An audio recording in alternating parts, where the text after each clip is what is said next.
This episode is brought to you by our Patreon members. Sign up right now, patreon.com/VVC Life. And thank you to all of the patrons that have already signed up and are supporting us right now.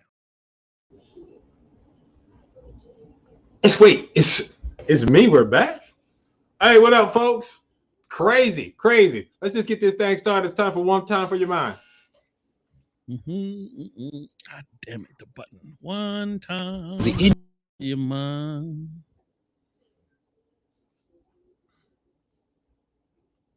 Hey, One Time for Your Mind here. Hey, it's your man, Mastermind. And One Time for Your Mind, this is where I sit back and just tell y'all the stuff that's on my mind real quick before we start the show. 2024 is, for some folks, it's wild. In just 1 week, a lot of crazy stuff has been happening. I don't need to list them all. Y'all already know. You've seen the memes. But for me, 2024 is off to a great start. Last week's interview with Arrington Foster was bananas. People are still talking about it. And then after that, I get a phone call that says, hey, Mastermind, you just booked this TV gig. So next week, I'm going to need you on set. And you know what? I've been hitting the ground running on TV, doing my thing on stage, making the donuts, as I call it. And it has been a great way to start the year. And of all days, today is the day that we ran long. And I was just like, man, there's no way I'm missing tonight's show whatsoever. And so I put in a call. I got my homegirl, Gigi. She's co-hosting with me tonight. It's going to be a fun time. You're going to meet a great dude by the name of Dr. Walter. Dr. Walter Greason. We're talking about hip-hop. It's the indie show. I ain't got nothing else to say. Let's go. Hey, yo, it's about that time, man. The indie show. My main man, Mastermind. The indie show, indeed, the flow sickening. Masterminded by mastermind, the plot thickens. Good riddance to other pies, the odds against them. Tuesday at 8 p.m., we back in business. Key is in the building, Jay is in the building. Giving the feeling that most of y'all been missing. All things indie, is it banging or whack? Can't call it, but we'll be the judge of that. And Logic came through with the verbal assist. Major League, we envy, ain't no canceling this. And Logic came through with the verbal assist. Major League, we envy, ain't no canceling this. And I'm gone. The indie show with Mastermind.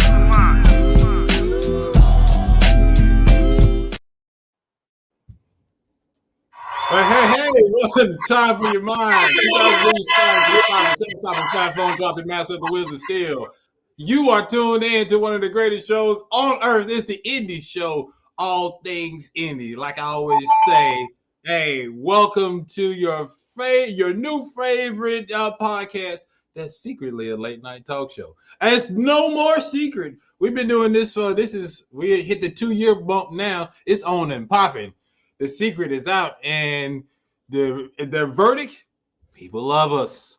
Speaking of loving us, I want to shout out real quick. The dude that makes me look good is my executive producer, JS1. What's good with your brother? What's going on, boss? How you feeling?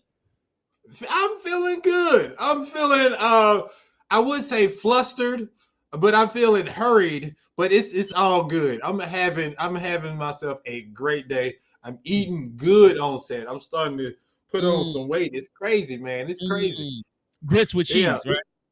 Grits with cheese. You already know, dude. That's what I had today. I made me a scramble. Grits with cheese, scrambled eggs. They gave me some sausage links. It was not warm enough for my purposes, but I killed that thing before I went to set. Let's go ahead. Hey, I want to introduce my co-host. Is gonna hold me down so I can take a breather at some point. It's the one and only. You guys fell in love with her doing Halloween. I brought her back doing Christmas, and last minute she my ride or die. Put your hands together for Gigi Hollywood.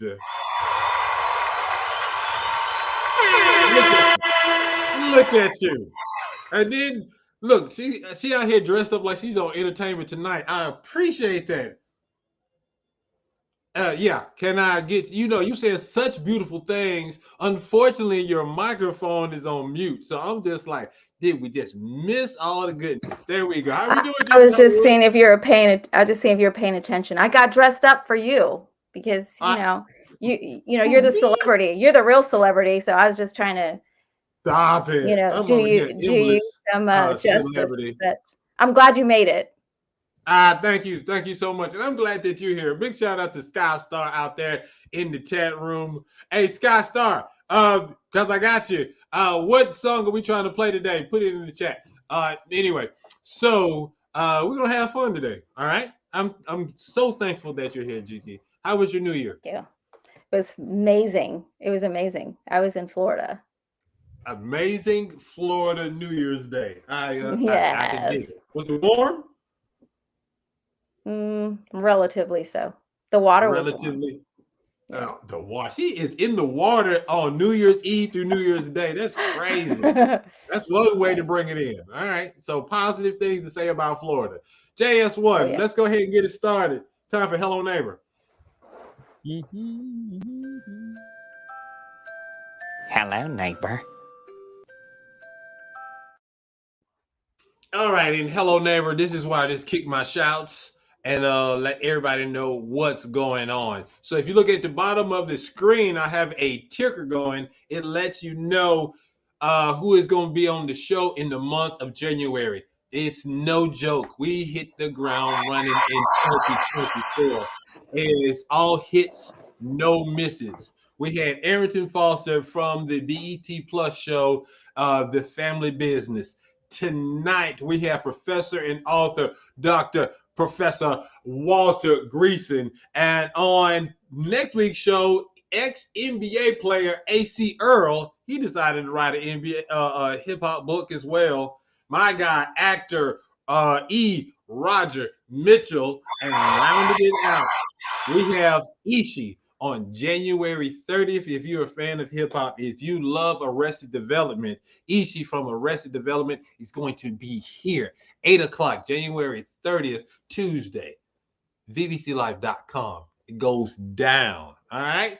Also, follow me right now. This is the time right now. Follow me on all the social networks. Look for the Indie Show, all things indie. Upper right hand corner. You see it. That's my logo. When you find me on Spotify, Pandora, or even Apple Podcasts, Google Podcasts, Amazon, look for that logo. That's how you know it's quality, it's real. It's the Indie Show, all things indie.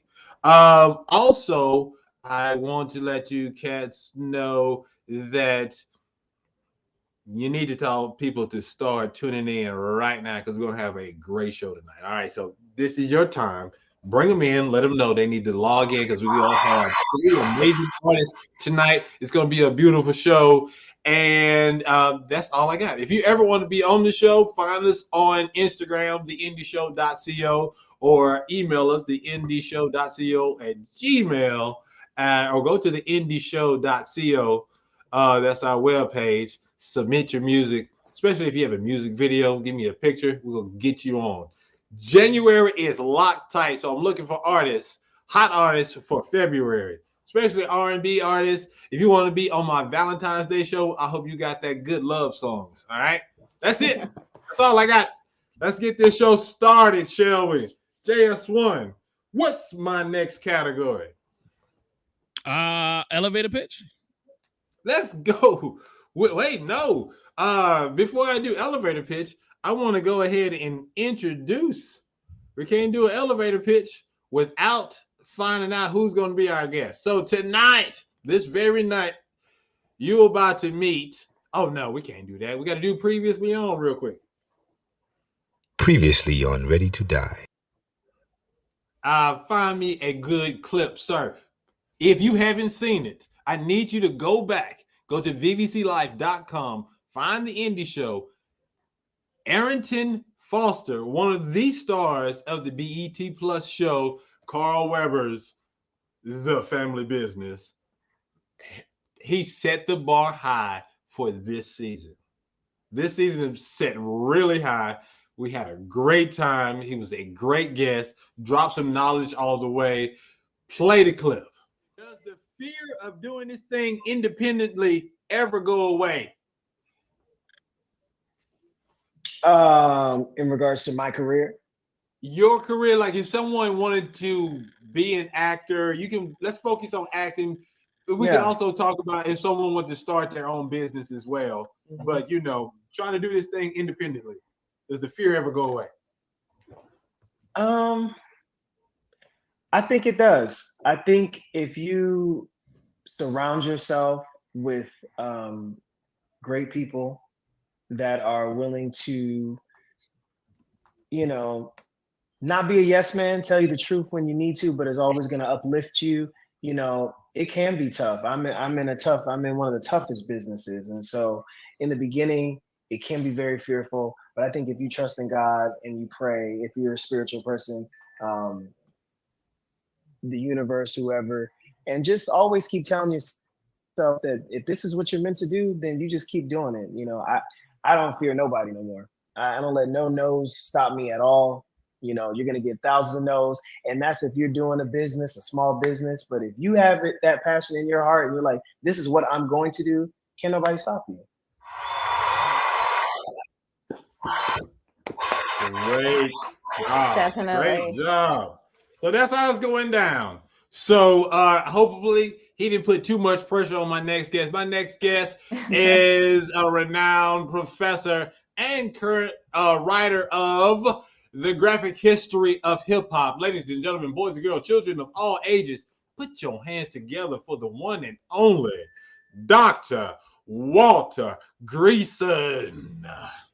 What's up, y'all? Yeah. You see it. You see it. How you doing, brother? Yo, spectacular. This is one of the best nights ever. I get to hang out with you. My God, dude. We're about to have some fun. So just sit back, relax. It's real chill up in here. We have some fun, but we get to get into your business too. So I'm looking forward to learning more about you and to talk about that. The graphic history of hip hop. This is very interesting, and I see that you are very, very proud of it. So let's go ahead and start with a segment I like to call Elevator Pitch. Who the hell do you think you are? All right, Professor. In Elevator Pitch, you have a certain amount of time to pitch yourself to not only us, but to the audience out there. All right? Make it good, because if it's slow, I'm going to be like, oh, brother, Walter, thank you for your time, but we're going to have to let you go. All right? Oh. So no pressure. No pressure whatsoever. All right, so today we're going to the third floor, which means you have 30 seconds to pitch yourself. JS1 is going to get the screen situated, and he is going to let you know when to go. All right? Got it. All right. So I am like one of the best professors in the world. I've been working on all kinds of projects for the last 30 years. I helped build Obama's Recovery Act. I helped work with Reg Hudlin on creating Wakanda for the Marvel Studios. I did the next thing with both Ibram Kendi and with my new Emmy winner, Nicole Hannah-Jones, just coming off the 1619 project. So you're looking for the historian who's causing all the trouble that Rick DeSantis wants to kill, that Donald Trump wants to put in the ground? That's me. I've been running this game trying to stomp out these white supremacists for 30 years. They still can't get me. This is what I'm about. I'm glad to be here with y'all. Yo! Wow. My Excellent. God! Wow.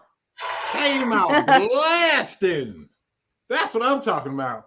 Look, I didn't even know some of that stuff. All that stuff we got to revisit and talk about. I'm just like, yo, this is crazy. Man, you I love the life, yo. It's hard, but I love it. Man, it's hard out here. All right, I got you. All right, look, respect. All right, let's keep this train moving. The next category is called New Phone Who This? New phone, who this? New phone, who this? All righty, New Phone Who This? We're going to ask you 10 rapid fire questions, all right? All you have to know, the rule is you have to keep it 100. Can you do that? Doing my best. Yeah, I got you. My God. All right, so I'm going to ask you 2 questions. That's not even written down. And then Gigi is going to ask you the other 8 questions. All right. Got it. All right. So the first question is, what is the one hip hop lyric that is always rattling around in your brain? Oh, that's real easy. J. Rue the Damager. Can't stop the profit. You want to buck what? I'm gonna come clean. Like I'm just, that piece with J. Rue goes all the way back with me. Ignorance is a poison and knowledge will nourish. That KRS-One sample. Wow, my God. All right, that's a good one. All right. Question number 2. If your favorite song came on the radio as soon as you parked, are you going to sit there and listen to it? Or are you going to just go like, chop it up? I'm going to sit and listen. What? They're going to replay it a couple times. It's the great thing about being a professor. You don't got to get up and run. Yes.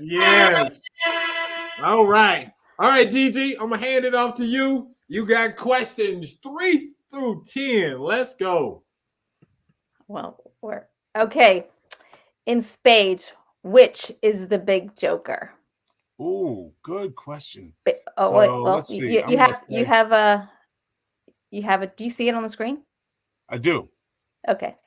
Big colorful joker, small black and white joker, or 2 of diamonds. I'm gonna say the small black and white. That's what I remember. Let's see. You got that right? Let's see. There's no right or wrong answer, but the correct answer is the big colorful one. All right? Everybody plays spades differently across the country. The correct I was gonna say the Bronx I played with, there was a little black and white. That's right. Because I was just like, my brother, what are we doing out here? At least you didn't say the 2 is diamonds or whatever. 2 of diamonds. All right. You got this. I would have said the 2 of diamonds. Okay. All right, let's go. Next one. What's your favorite cereal as a child and now as an adult? Because they usually aren't the same. Crunch. It was all Captain Crunch all day. I was all into Captain Crunch, even if I had water on it. It was the one cereal that held up when I didn't have milk. So Captain Crunch. Yes. Now I'm grown. I gotta be a little bit more careful. Like I'm gonna tell y'all the truth. I'm getting a little older. I gotta take care of myself. So I be getting like Raisin Bran, all the kinds of Raisin Bran. Be taking care of me. So I'll make sure everything stays moving and I stay straight. Very nice. Okay. Do you tip for carry-out meals? Carry-out meals, yes, yeah. I will give folks. Depending, like it might be 10%, might be 15, but they're not getting that full 20, 25. Right. Especially if it's just the handoff, right? Nah, I mean, you got to respect the chefs in the back too, the folks who are working over the heat. Everybody needs an extra dollar, and there's no doubt. Exactly. All right. What 70s, 80s, 90s TV show would you reboot? Oh, no question. Even though there's nobody out here to really do it. I need some Fred Sanford. I need Sanford and Son. Go throwback. Give me some of the Lamont.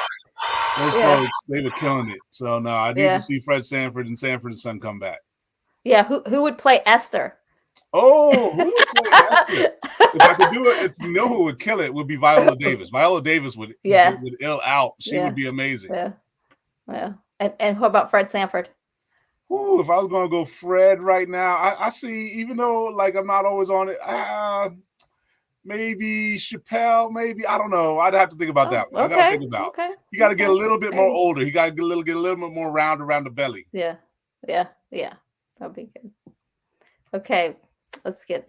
Does punctuation or the lack thereof bother you in texts and tweets? Oh, we're talking to a professor here, so. Yeah. No, it does not, because I understand the format. People can write. You ever see these messages people write where they put like numbers and they change up the letters in the word? You can still read it. Yeah, I'm good. Yeah. They can throw it all up there. My students taught me for years. You should see the way they try to handwrite stuff. No, I can decode it. All good. Good. All right, let's go. Next one. How do you like your wings? Also the flavor. Lemon pepper, hot, barbecue, mango habanero. Ooh, that sounds good. Plain or other? You can tell us.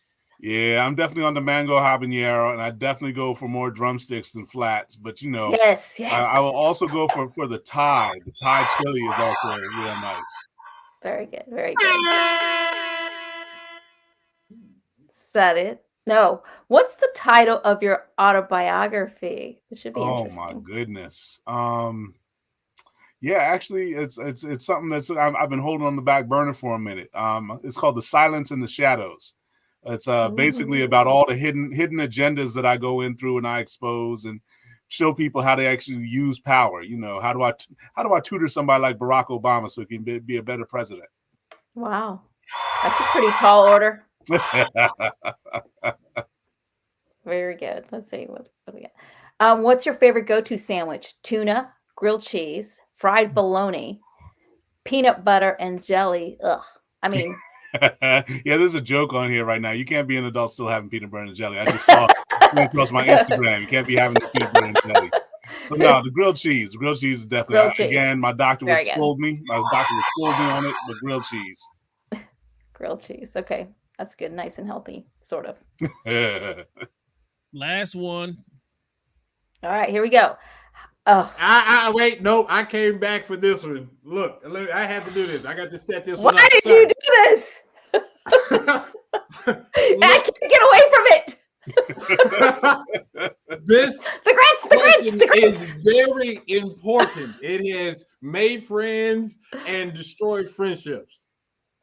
I always like to say there are no wrong answers, but in this one, there probably is. But I need you to That's be a lie. honest.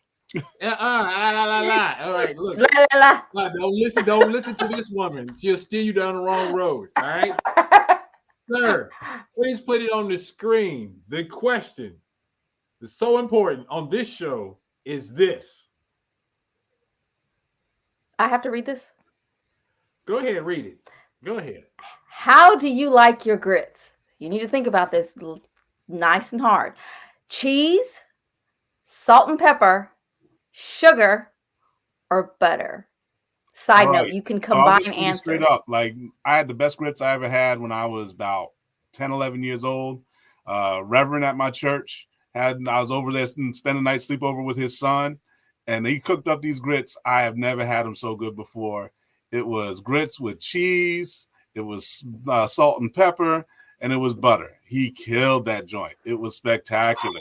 But I will say this, Kiki, you want to make me some sugar grits? I will eat all of your sugar grits. I have no trouble. Oh, God! Yes! We were doing so well. I was just like, yeah, that's my dog. That's my How did you dog. Oh, man. Look. I gave y'all the answer. You know my favorite, but like, yo, I'm somebody still can Southern. convince me. That's right. I'm still a Southerner, okay? It's all good. Well, you know what? Look at this. Look, first of all, congratulations, doctor. Yes. You did a great job. All right. So round of applause for Dr. Walter Greason. I guess we'll move on. Did not get cut. And I need to give a round of applause to Gigi Hollywood. Gigi, you did a great job. Thank you. You got your Vanna White on. Look. I'm your hype girl now. All right, there it is. There it is. You know what? Do me a favor. Let's read some of these comments that came up. See, this show is interactive. So when someone is answering the questions, the people in the audience can answer as well. We're one big family. You know what I'm saying? This is how we do. So let me see. So that's Heath Guns on the West Coast. He said Ari Spears as Fred. Okay. All right. That's a good one. Sky Star is trying to get us all off track today. Oh no. My guy said, talk about Cat Williams. Bro, this is not that type of talk show. All right. Yeah. But because then we'll be here for 3 hours talking about Cat Williams. Right? Every line. Big shout outs to Coyote Records in the building. Lion Pride Music Family is in the building. And I missed it by this much. Yeah. I was feeling good. I shouldn't have. I started celebrating a little too early because he kept on talking. I felt the ellipse coming. I felt it. And then stabbed me in the back. There we go. It's cool. All right. Let's keep this thing moving. And it's that time of the show where we get to listen to some music, and we call this one "We'll Be the Judge of That." Court is now in session. All right. In this segment, it's called "We'll Be the Judge of That." In "We'll Be the Judge of That," we have three artists, three independent artists. All right. Sometimes they have music videos, sometimes it's just straight music. It's our job as the host and the guest to sit back, listen, and critique the music. All right. After we do that for three artists, the audience will vote for their favorite. If an artist wins 3 weeks in a row, they get to be in the hot seat just like the good doctor here. So it's a fan favorite on this show. And because everybody wants to have a show built around them, because that's one of the special things about the indie show. This episode of We'll Be the Judge of That is important because we have an artist from Memphis by the name of Tub Ye, who is the current two-time winner. If she wins tonight, she will be our first champion of 2024. It's going down. Support these indie artists. Usually we have them in the building to they get a interview. So what we're going to do is start off with there we go. What we're going to do is start off with the one and only. This guy goes by the name of NHL Marcel. NHL Marcel, what's good with you? What's up with y'all, man? What's up with y'all? Very good. Welcome to the Indie Show, my friend. How y'all doing? How y'all doing? How y'all doing? What up? All right. All right. So before you introduce your video to the world, sir, I need to know NHL Marcel. I ain't never heard of no rapper, hip hop artist representing the NHL. So I need to understand: are we talking about the sport, or does it mean something? Oh, it means something. NHL stands for Never Had Love. Never have love. Yeah. Break that down for me. Why is that so important? It's like when we growing up, it's just like we was looking for a certain type of image and a certain type of people. You know what I'm saying? Then when we needed a lot of people growing up, they wasn't there for us. You know what I'm saying? We still got love. We just got love for the people that show us love, but we ain't gonna show it because we never got it. If that made sense. No, it makes a whole lot of sense. You out here spitting. All right, I see you, sir. I see you. All right, so where you from? I'm originally from Mississippi. I'm from Cleveland, Mississippi. Mississippi is in the building. Is he our first Mississippi? I think we might have another one, but Mississippi is definitely in the building. So when it comes to hip hop in Mississippi, what did you grow on? Now, don't talk. I want you to focus just on Mississippi, and then you can talk about hip hop in general as far as your inspiration. It's just a lot of Southern stuff going down there, man. It's just a lot of what they say. They call it like a lot of pimp talk, but like we be on some grown man stuff. We like the old school vibe, laid back. We like the little samples and all that stuff. Anything really. Oh. Yeah. You got some any famous Mississippi artists that you know of? Oh, Lil Lonnie, if y'all heard of him. Okay. All right. What it say? Joker Too Cold, Big Walk Dog. What's the other dude's name? And Big Crit. Big Crit. All right, that's what I was waiting on. Big Crit. There we go. So who influences your style? What made you want to do hip hop in the first place? We got a like a music bloodline coming in our family line though. So it really like how I usually, basically, long story short, like. My Uncle Terrence is the one who put me in this music stuff. So we was in Chicago. We was up in this basement listening to it. So my mama always trying to distract us with the TV. And I never wanted to watch cartoons. I always wanted to watch it BET, MTV, and anything with music on it. Because that cartoon stuff was not my style. I was always wanted to be around music. Yeah. Okay. No, I see that. All right, then. So if you weren't doing music, what would you be doing, man? Oh, I'll be cooking. Yeah, certified chef. Look, he's cooking the beats and in the kitchen. All right, what's your favorite meal that you like to prepare? I can do what they say, lamb chops, asparagus with Oh, with a bed of rice. Yeah. My wow. man is a chef for real. This man came Chef. out here and said lamb chops. He My could have said favorite. anything in the world. My man said, yeah, I'm gonna go ahead and bust him in the head with them lamb chops and asparagus. I see you. Shout out to the little one who joined us on the broadcast. Oh yeah, this is my one of three. This is my daughter. This is my baby. This is Kylie. Oh, Yeah. Hey, how you doing, love? You famous today. You on TV. Don't be shy. Hey, that's what I'm talking about. The babies love the indie show. hi. Oh, All hi. right. Hi. Oh my Man, gosh. do you want her to do music as well? She already in there. She be singing and everything. Yeah. Like her favorite movie is singing. She be singing every word to every song on there. Then I got a son. His name Marcel. He know how to work the studio already. I taught him how to work the studio since he was 2 to 3 years old. Wow. You about this for real? That bloodline is strong. Oh yeah. We serious though. And like after my generation, this is my little brothers, and my little brothers is my favorite rappers because they be spitting that pain talk like real life. Nice. Before you introduce your music video, what do you want the people to know about NHL Marcel? I'm not just a rapper. I am an artist. Respectfully. We understand. Yeah, because like everybody can put like a genre on somebody like me. Like I'm an actual artist. I can put it in any type of form way. I can do techno, anything, even country. I'm not just a rapper. I'm an artist.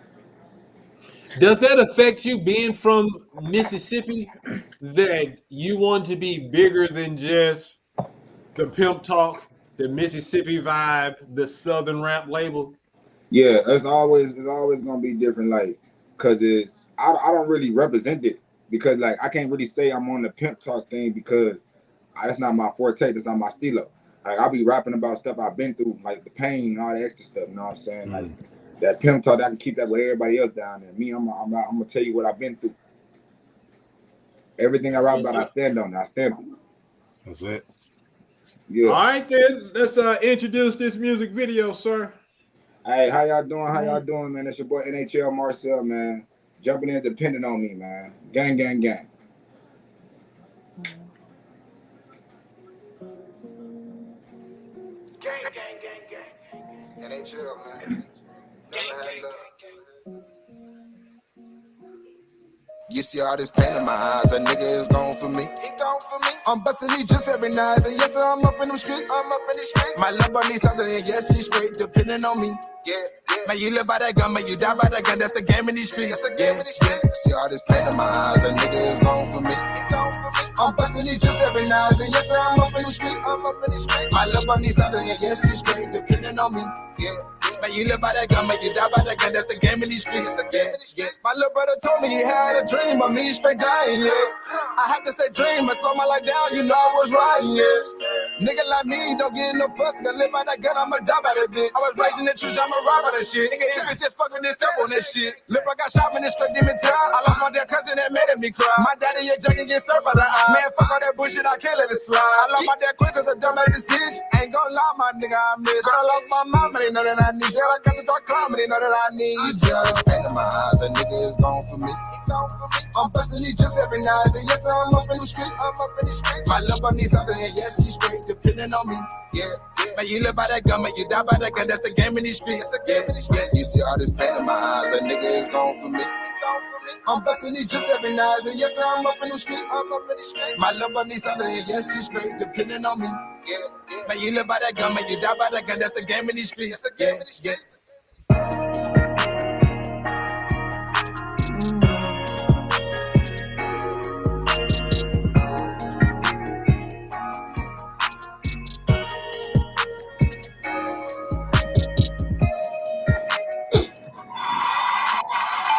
Yeah. Wow. All right, Miss Lady, you said it. You started off with the wow. I'm gonna let you go first. Talk to me. What you think?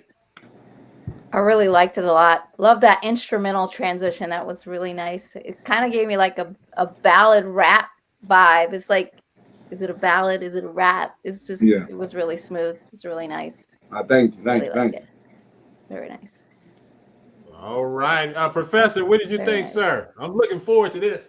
Yo, the beat was magnificent. The lyrics Yeah. over the top, the way the flow went really had me feeling like some old school Snoop kind of, how to blend the gangster with like the honesty, integrity coming through. So I thought that was Very nice. spectacular. Thank you. Beautiful. Dang, a Snoop reference. Okay, then. JS1, talk to me.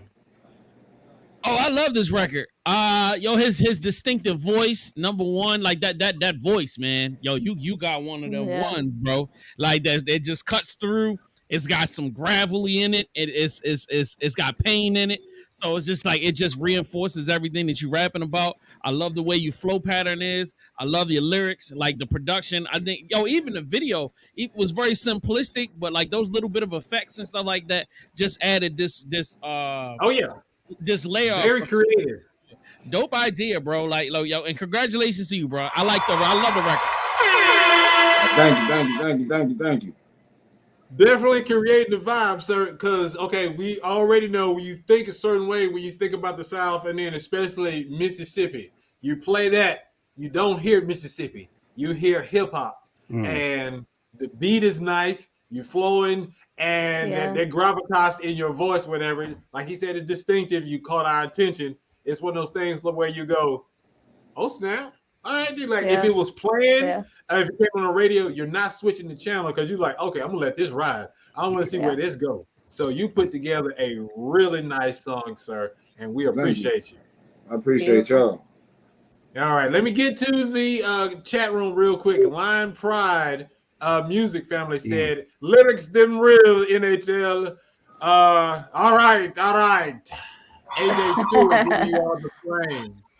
And Gun says the energy was fire. It matched the track. Okay, they out there. They loving you, sir. Tell these folks how they can get in contact with you and buy your music. Okay, I am on every major platform under NHL Marcel. That is NHL space Marcel, Marcel. And on what I say on my IG is Marcel _ never had love. Yeah. There it is, brother.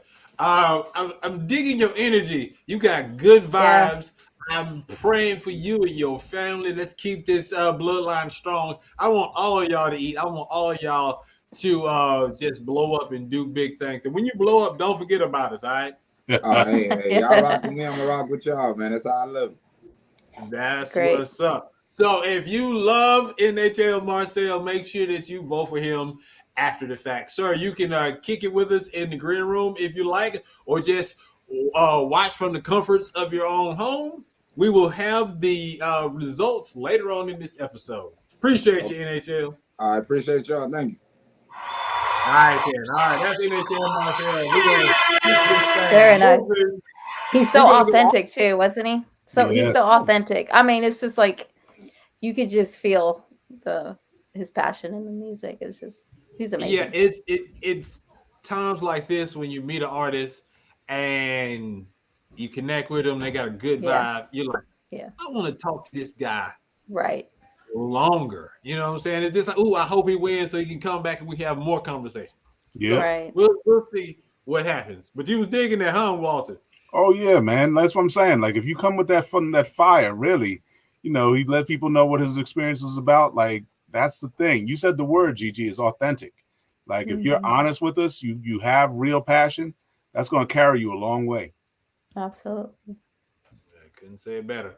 All right, our next one, we're going to the west coast of Canada. Understand, Canada rocks with us heavy. We got Canadian hip hoppers. We got the Jamaican music. Canada loves it. We got country music coming out of Canada. They rock with the indie show.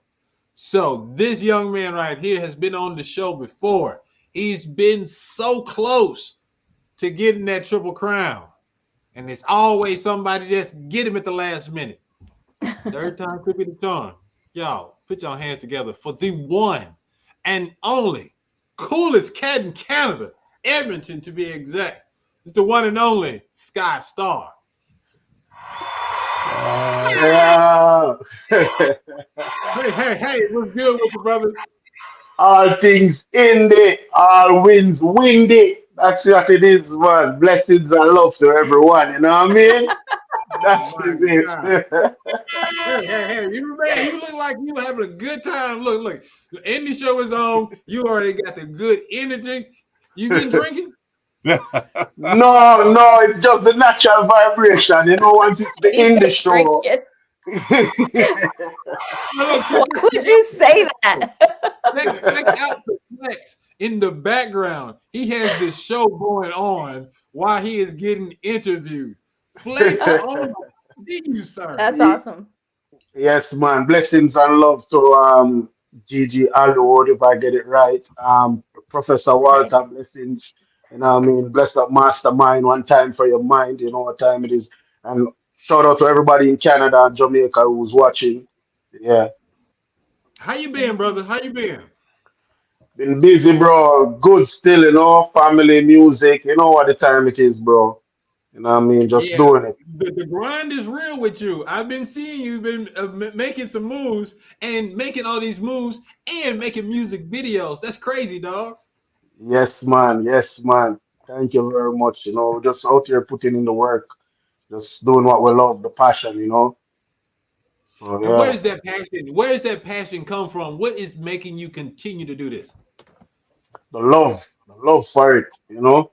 It's my kind of therapy when it comes to the music. It's I don't do nothing else. I can cook.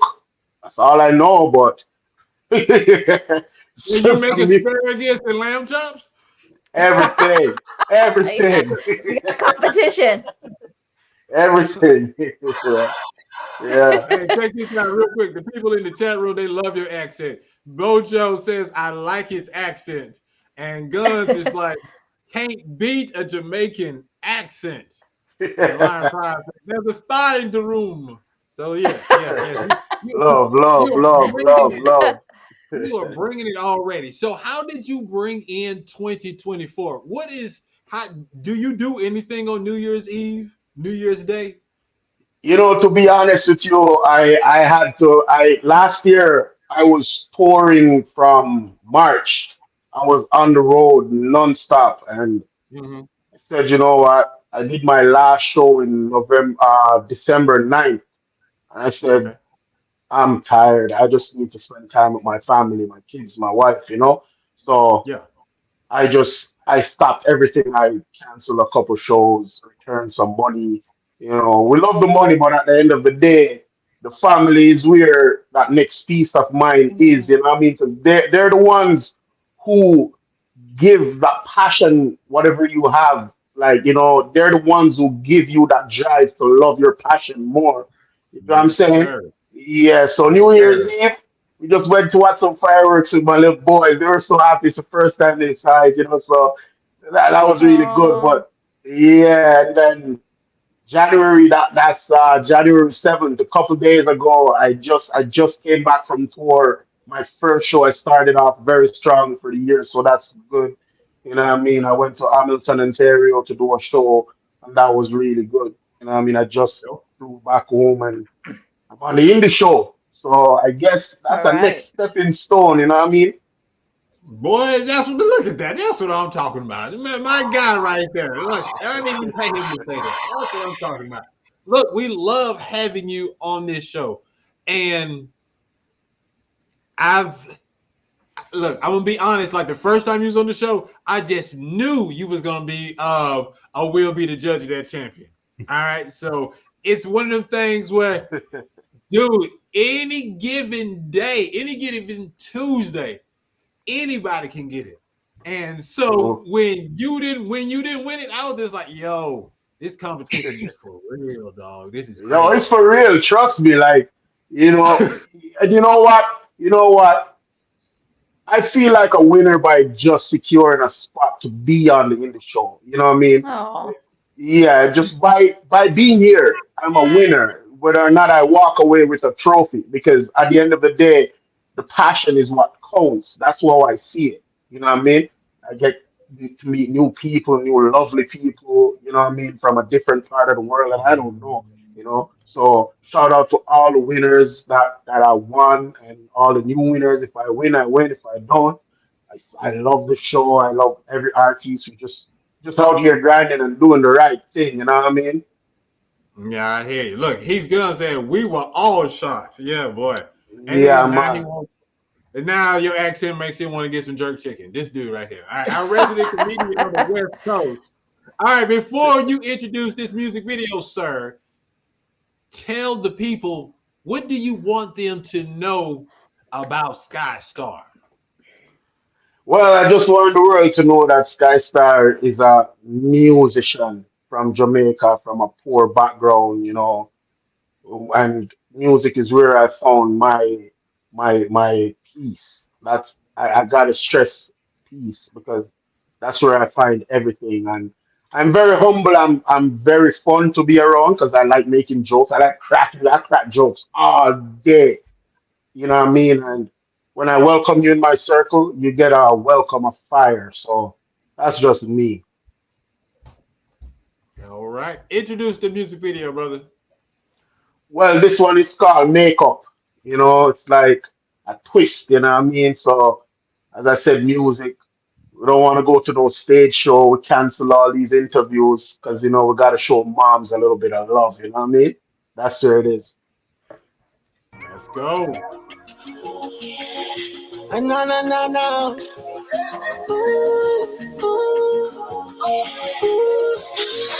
I don't wanna go to stage shows. Cancel my interview. Tonight is just me and you. All night, baby girl. It's just me and you. Making you mad sometimes, it looks so cute. Purposely driving you crazy, and that's the truth. Love it when we fight, sometimes we only fight just to make up. What we do tonight will break us or make up. We are the lock down the room, jailer. Disturbing the peace, place of we wake up. We only fight just to make up. One of the smoothest fight and I can go light. Vex for me no mind, come in, say you like. Grab you from behind, kiss you from your spine. That make you smile, then you get wild. Boss a bad girl wine, everything you have a mind. Mess up at your style, come in, no say you like. You vex for me no mind, me love it when you cry. Then you get wild, boss a bad girl wine. We only fight just to make up. What we do tonight will break us or make up. We are the lock down the rule, jailers. Disturbing the peace, wake up. We only fight just to make up. I don't wanna see no movies. I don't wanna go to party too. We have a one nickel me shot, we execute. Calm down, baby girl. Just sip the booze. In the mood, we only fight just to make up. Tonight will only break us and make up. We are gonna lock down the room, jailers.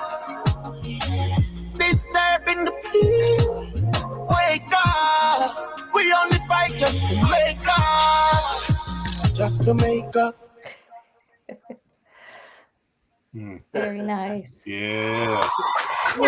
Oh my goodness, dude!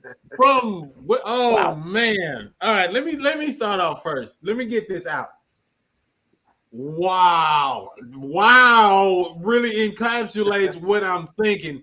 It seems so cliche to say this, but my God, that is such a vibe. It is one of those, it is so slow.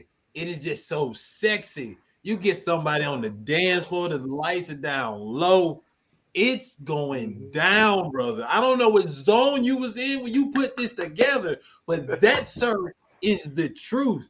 That, sir, should be playing everywhere. If you got if you have a reggae or whatever mix going on, I don't care who, you can follow behind anybody, all the big ones. Yeah.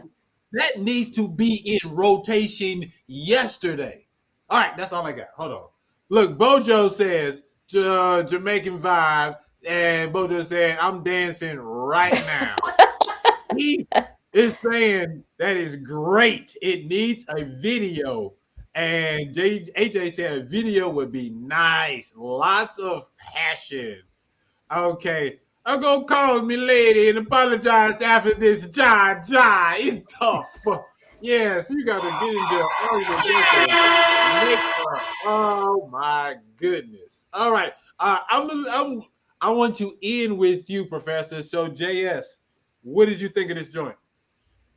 It's definitely a vibe, bro. It's like that mixture of some great reggae music with like some hip hop and a little R&B. Like it's like a blend of so many vibes. I loved every minute of it. I think they did a phenomenal job on the production, on the mix, his vocals, his presence. Like, yo, he's in there, man. He does a great job. So like y'all making this week tough, man. Y'all making it tough, man. Marcel's Kisling, but Scott started bringing that heat, bro. And he got the accent. That's making it even crazier, man. Yeah. DJ, talk to me. What you think about that one? Well, he said, what zone was he in? I think he was in the, must have been in the doghouse when you wrote that, because that's a good love song. That's a makeup song. That's like, if you want to say, I'm sorry, just play that song and your girl will be like, okay, I forgive you. Very nice. Very nice song. Oh, Florida tropical vibe. Mm-hmm. Walter, what you got? What you thinking? Yeah, man, that joint was like a teleporter. I was just like sitting on some island somewhere. I could feel the breeze. You know, had my drinks out with me, my people. Like it was just a super chill night. Just you know, let it be with your people and let it ride. It was a beautiful thing. So that was extraordinary. Feel like a warm Florida night. Oh, my man's Jamaica, so I was definitely feeling like that Caribbean piece. Yeah, I was like, yo, this could have been on the island. Very nice. For real. Yo, I need you to do it big on this video. I'm not gonna tell you how to do it. I just need this thing to be off the chain, sir. Don't let me down. Yes, man. Yo, hey, respect for all the good criticism. Sorry, I couldn't hear you guys a while ago, so I had to close out and come in back. You know, but can you hear me though? Can you hear me? Yeah, Yes. you're good. You're good. Yeah. So to be honest with you, when I just did that show Sunday night in Ontario, and we shot the video the day before for this song. Yeah, so I hope I get on to the next round so I can preview, I can show you guys this video, you know. This song, like, look, I want you to make it to the next round. I'm not telling people how to vote, but even if you don't, I'll bring you on the after show and we're gonna play this video. Understand? Yeah, man, that would be nice. Yes, man, for real. Thank you so much for your time, brother. Tell folks how they can get in contact with you and buy your music. Yes, man. You know, you can search for Skystar, Spotify, any major platform, streaming platform. You know, you can go to my website, skystars.ca. You know, you can go to dietmonkeyentertainment.com. You know, all over. Wherever you find music, you can find Skystar. You know, Instagram's the same, skystar.music, same Facebook, all across the board. You know what I mean? But yeah, it was a great joy to be here. Thank you guys very much. Thank you. Shout out to the whole Edmonton. I had to shout them out. They'll beat me after. Let's see if they sit around and vote. All right, hey, that is Sky Star Canada Stand Up. All right, we got one more artist. Then we're gonna talk to my guy Walter Greason. This artist, she is not here today, but she has a video. She did a video last week, so she just sent in a video to introduce her song. All right. Hey, what it do? It's Tub Yay, your future favorite female rapper, and this is my song Fed Up that I was inspired to write because I really was fucking fed up, and I hope you love it. If you can relate, great. If you can't, just bump this shit anyway. Okay. And follow me on all social media at TUBYA. It's Yay Ho. There we go. Can she get 3 in a row? We about to find out. This is prayer. Let's go. Lord, give me the sight to see a bitch nigga from a mile away, so a bitch nigga could never get close. Amen. Lord, this is my prayer for a real nigga. Don't send another bitch nigga. I swear I can't deal with them. I know you won't put more on a bitch than she could bear. I'm asking Lord, please, to keep them niggas over there. I said, Lord, this is my prayer for a real nigga. Don't send another fuck nigga. I swear I can't deal with them. I know you won't put more on a bitch than she could bear. I'm asking Lord, please, to keep them suckers over there. He was waving red flags, so I knew he wasn't shit. Talking about he got a heart, but only thinking with his dick. Talking about, can we fuck one more time? I told him, make it quick. That's exactly what I'm talking about, that toxic nigga shit. Cause nigga, you ain't shit. You done been through too much trauma. You's a toxic ass nigga with a messy baby mama. Yeah, you got a couple dollars, but it just ain't worth the drama. Fuck around and catch a charge. I been to put this nigga under. I said, Lord, this is my prayer for a real nigga. Don't send another bitch nigga. I swear I can't deal more on a bitch than she could bear. I'm asking Lord, please, to keep them niggas over there. I said, Lord, this is my prayer for a real nigga. Don't send another fuck nigga. I swear I can't deal with them. I know you won't put more on a bitch than she could bear. I'm asking Lord, please, to keep them suckers over there.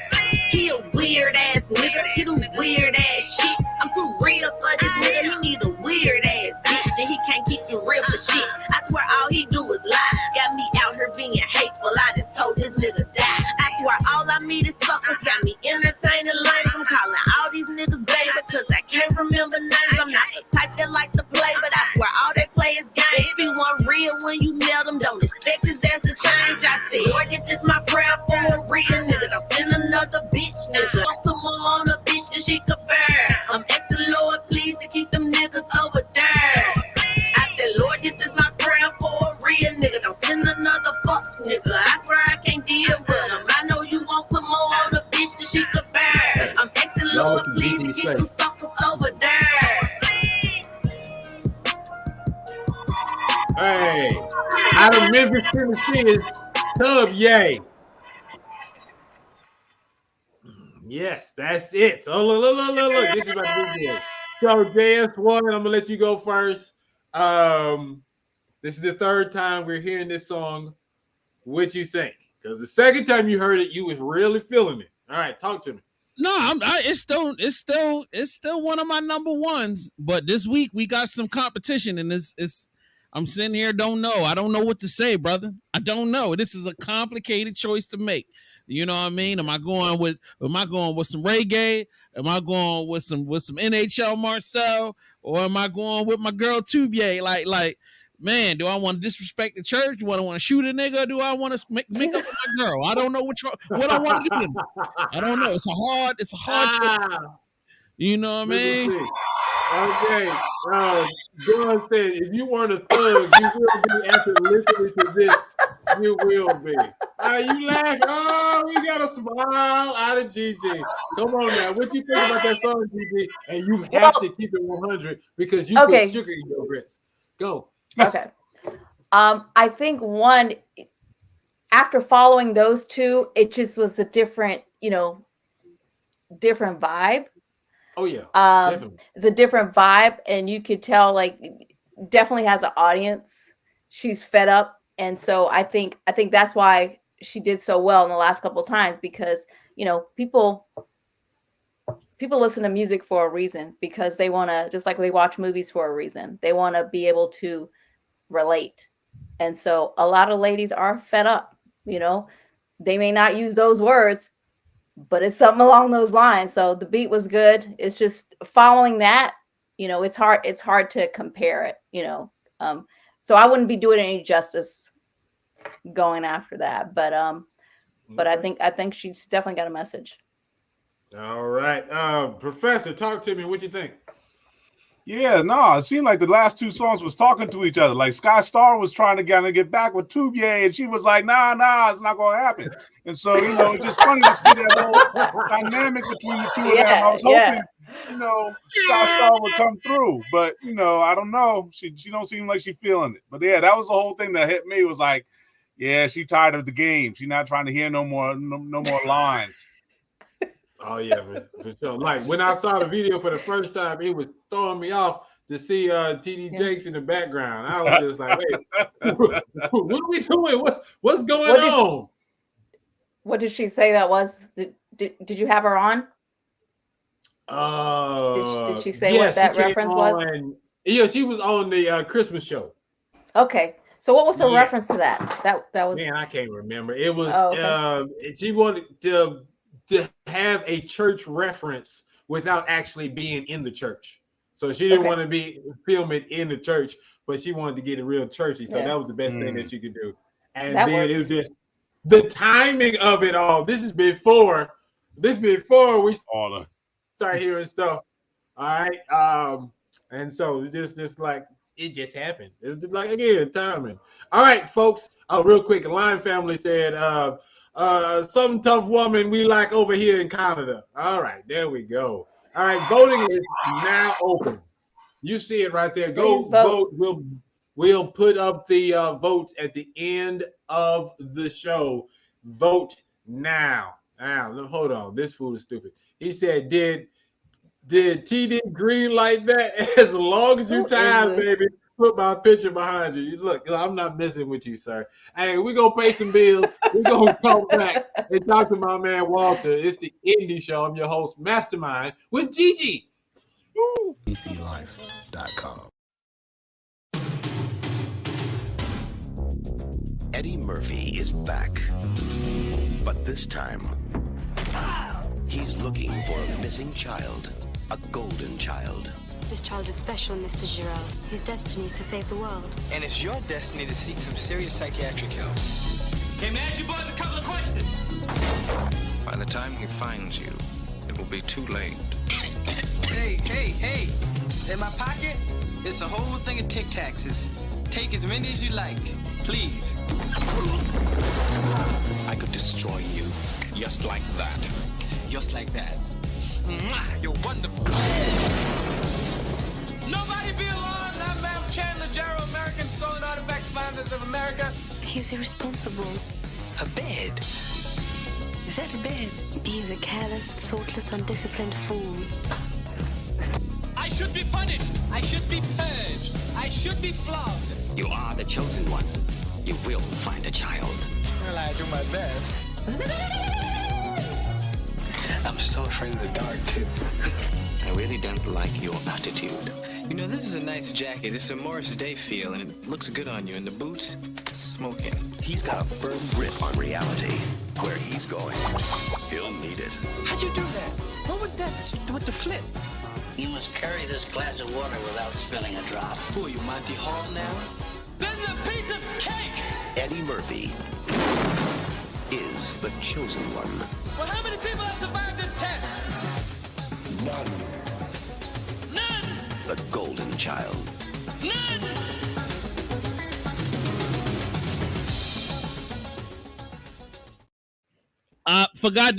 We forgot to change the date. It's actually January 19th, 8 p.m. Join us for the group watch of The Golden Child. Shout out to that. And back to the Indie Show. Hey. This is like it's going to be, everybody's going to have a good time because I want the knife. That's a fact. All right. It's time for 101 with Walter.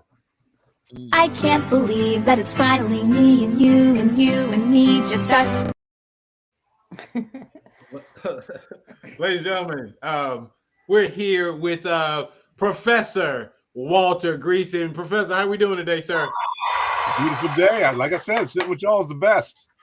Man, thank you for being with us. All right, so what made you decide to be a professor? And a professor of what, I may ask? I'm a professor of history, so I teach a lot of both American and African American history, also African history. Oh, so at what point in your education of your journey did you decide, you know what, I like history. I rock with history, so this is what I want to do. It was crazy, man. I was like an average student up to like my sophomore year in high school, and I took this history class, and it just all fit in my head. Like, it was crazy. Like, unlike any of my other classes, just A's just came rolling out. Like, doing the writing, doing the reading. It was like I was made to do it. And so once I saw I was good at it, you know, that was my commitment, was I was going to find a way to be good at something. And then once I found I enjoyed it, nothing was going to stop me. And so so it's African American history or one of your specialties? Yeah. So that, I would say probably I know the general U.S. history a little better, but yeah, I do know a lot about African American, African diaspora history. What is one fact that everyone should know, but they probably don't? Oh my goodness, y'all just got to take a look at what's on either my X Twitter frame, or you're going to see what's on my IG. We be putting up crazy history facts every day. But I would say one that was good that just broke out earlier today that people don't talk about. Everybody's on George Washington Carver, you know, for doing science with the peanuts and figuring out how to actually use them in lots of different ways. But that actually was an essential intervention to make sure Black people had food across the South. And so he saved tens of thousands of people from starving to death with all the science that he did in the exploration of, like, not just peanuts, but various kinds of agriculture. And so we don't give folks like George Washington Carver enough credit for the practical aspects of what they achieved for us. Wow. How many patents does that man have? Oh my goodness, I have to look. It's thousands. Thousands. My God. Does he or does any of his family benefit from any of these patents? Oh yeah, no, and a lot of historically Black colleges and universities also. Really? Okay. No, this is one of these stories. This is one of my favorite stories about Black history, is that there's a tradition of Black science that goes back into the 1870s and 1880s. When we think about, you know, lynching and terrorism and Jim Crow, Black scientists were the ones who, like, led the way, and inventors were opening all kinds of new doors. And so there were all these schools that we assumed like it was all like Thomas Edison or somebody that was doing all the science. And it was like, no, there were just thousands of Black scientists out there basically inventing the world that we live in now. My favorite story is a dude named Walter McAfee. His discoveries were like kept hidden from the public up until like 2008 because they were so advanced. What he actually did was he calculated the speed of the moon relative to the Earth. And because he figured out how fast the moon was going relative to us, he also figured out you could bounce a radio signal off the moon and still receive it and decode it back on the planet. This set the tone for all of the satellite communications we're using, including the thing right now that lets us talk and do this. So Walter McAfee, he did a thing called Project Diana, showing how satellite communications could work. And it basically was the most advanced breakthrough that anybody had ever seen. They created a whole new top secret category of coding just to protect his research. So yeah, you can look up Walter McAfee. He's just another one of these brilliant scientists. Why? I bet y'all didn't think y'all was gonna learn something like this today. Look, this is how we do. It's the indie show, man. Come on now. Every day, all day. Tuesdays, 8 p.m. bbclife.com. All right, look, you see him. That's my guy, Walter Greason, McAllister College in Minnesota. Yes, sir. Yes, sir. They call it the He Harvard must be of the cold. Midwest. Oh, is it cold out there? Climate change took care of that. It's almost like we got palm trees. Yo, everybody's bugging out. Really? They're running around here. Wow. Like, where's the snow? Where's the ice? It's like, Well, no, we're it's freezing down it's great south. winter. Wow, that's nice. Come up. We got to bring y'all out here. It's beautiful. Yeah. Yeah, I've never man. been. Look, You ever been to look, Minnesota, Mastermind? You ever been to Minnesota? No, not at all. Bojo said Minnesota. it's a pleasure to have Professor Walter on this show. It is. Yes, it yes. really is. It's my joy to be here with y'all. I learned something today. Yeah, that's what's up. So, real quick, how can people get in contact with you? Because you said something about X. I'm Twitter. still calling it Twitter. So, if they wanted to sign up so they can learn something every day, what is so your just my name, Walter D. Greason. You can come and hit me on Instagram, but the best spot right now is graphichistoryofhiphop.com. It's all one giant word, graphichistoryofhiphop.com. You go there, you sign up, you're going to get a special edition of the comic. So there's a free version that I showed you that they have in New York City. You sign up on the website, you're going to get the double extended version, like the ultimate version that's got like 70 pages. And so sign up on the site and get a hold of the ultimate edition of the graphic history. I saw it looks really good. I was looking at it online. It's very. Did you draw? Were you the artist in that, or? I was the writer. I picked the artist as my man Tim Fielder, absolute genius. Did book like Infinitum, was a New York Times bestseller. But Tim's craft with how he does art and the portraits he makes of all these legendary hip hop artists is just gorgeous. Mm-hmm. Yeah, I'm gonna have to pick that up. We're gonna pick that up for sure. We're gonna be talking about all things hip hop on the other side. But real quick, we're gonna shift some gears because we're about to play my favorite game, and a lot of people out there, we call this mastermind games. Let the games begin. All right, I'm feeling generous today. In mastermind games, someone in the audience has the chance to win my money. If you would like to try to win some money, put your Cash App in the chat. We'll randomly choose somebody, and you have a chance to win some money. But it all depends upon the professor. Wait a minute. I have a professor about to answer some questions. I didn't think this was through. No, you didn't. Yeah. So, oh man. So there's going to be 10 questions. For every question that you get right, someone is going to win $1. Oh my goodness. Uh-oh. They can win up to $10 of my money. I do not like to lose. I do not like to give away my money. All right. So just don't ask anything about history. Ask about all the other stuff. I won't get anything right. I know. I wasn't thinking. So, but if you get 3 strikes, I get to keep my money. Hey. All right? Do you understand? Yo, they know we're friends, right? Like they know I'm looking out. Anyway, let me you don't have to look out for me. I want you to go in. I want you to go in and do this thing. All right. So here we go. Oh, what? Okay, then. And so she want to put my girl Gigi. She wants to put in on this, man. So don't mess up. So look, she's saying 20. She put in $10, so it's gonna be $20 on the line for somebody. All right. Now you out there because we're about to start the show because I don't want to be like, oh, I don't know. All right. So the name of this game is called Survey Says. Have you seen Family Feud before? Is that the dude that just got tore up by Cat Williams show? Oh man, here you go. That is Cat Williams reference had to come up, but yes, sir. Yes, sir. That's the host. He's the host. So just like that show, I need you to give me the number one answer. Okay. I'll do my best. And you have to say, after you give your answer, you have to say final answer. Okay. Got it. All right, here we go. 100 people were surveyed across America. All right, here we go. This dude, Jamal. Here we go. He's just trying to take the money. All right, here is question number 1. People in the chat, you can help him out. Name something that some people seem to do non-stop. Name something that some people seem to do non-stop. So do I wait or do I just go? All right, if you have your answer, you can tell me and just make sure you lock it in. I could be wrong, but I think talk is going to be top to the top of the pile. Number 1, final answer.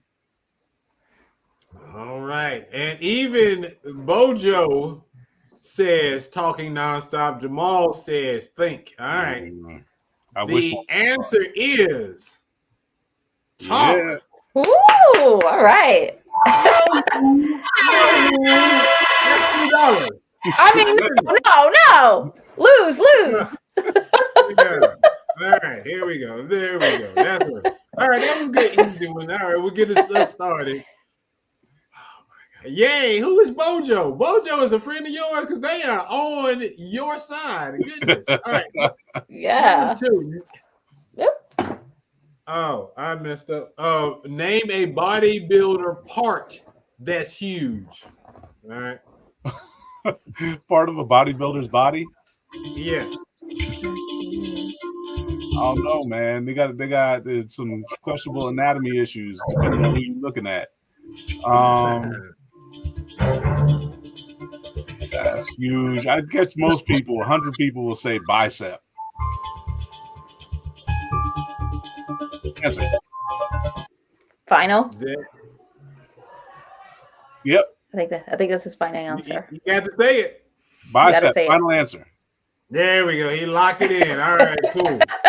All right. The answer is.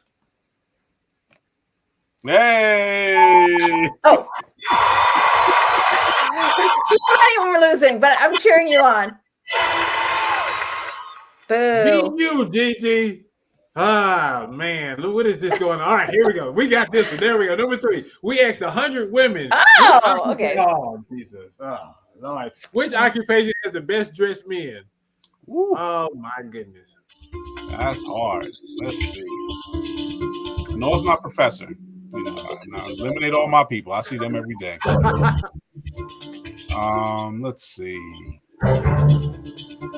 Best dressed man. Yeah, I was looking at that, Bojo. I was looking. Finance dudes, they try and do it. 100 people, best dressed. Let's see. Best man. Coming to the I'm gonna say male models. Yeah, see, that's what I was thinking too, Jamal. That's what I was thinking, like actors, models, these people. Maybe entertainers. I'll go entertainers for my final answer. Entertainers, final answer for $2 more. Survey says. Oh, that's right. Oh, we on the board. Let's go. There you go. There you go. You're not gonna give out max money. There we go. Woo! I was worried. All right, there we go. All right. Here we go. Number 4. Keep this thing moving. Let's learn about some hip hop. All right. Number 4. Name something parents accuse their kids of wasting. Name something parents accuse their kids of wasting. Wow, there's a long list. That's a long list. It I is. can see like a bunch of different answers. Look at it. He's Gun coming in. Oh, Gun coming in late with that lawyer. All right. There's food, no doubt. Time was where I thought first. Yeah, see, I thought water or electric too. See, that's what was shaking me up. I didn't know. Let's see. 100 people across America. Name something they said parents accuse their kids of wasting. I think parents are mostly mad about video games. I'm going to go say wasting time. Wasting time, final answer. Wasting time. All right. Survey says. Oh, food. I should have known.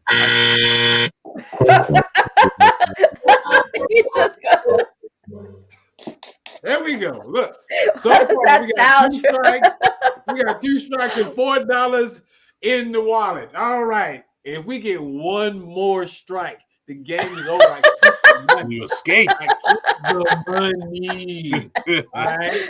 But if he gets this question right, we keep this thing moving. We put another $2 in the thing. He's Gun is on Metro Boost Mobile or something because he is coming up with the latest answer. All right. Here we go. Last question. Name someone who's on a crusade to fight global warming. Hey, look, it just happened like that. Oh, who's that little girl? Well, 100 people. I don't know if 100 people know that little girl. I'm going to say Al Gore. Final answer. This man said Al Gore. Why are you laughing? Why are you laughing? Because Al Gore. Survey Maybe says- that's right. Maybe that's right. I just. Why did you say the girl? I was hoping you said the girl. I tried to make him not. We are still in this thing. This is. Oh. 3 and 3. 3 and 3. Let's keep moving. Don Cheadle first. Don Cheadle. I didn't say Thanos. We said. Okay, look, let's keep this thing moving. This is the indie show. We are playing Survey Says during Mastermind Games. My guy has $6 banked already. He has 2 strikes. We need to get him one more. He needs to do his best. All right, here we go. Number 6. Name something that decreases. Oh, Jesus. That decreases the value of each year. I have so many bad answers that would get me in trouble if I said them on air. So I'm going to avoid and try and say something. Keep the job, homie. Keep the job. Get the tenure. Oh, bro. Tenure was 10 years ago. I've been that. My man Tenure, let's go. Oh, man. Let's So, go. yeah, no, the car is definitely up there. Got mostly black audience. No, I'm not going to do it. I do a lot of research on real estate, and we don't get the fair shake in the housing market we're supposed to get. A lot of those bankers out there don't do right.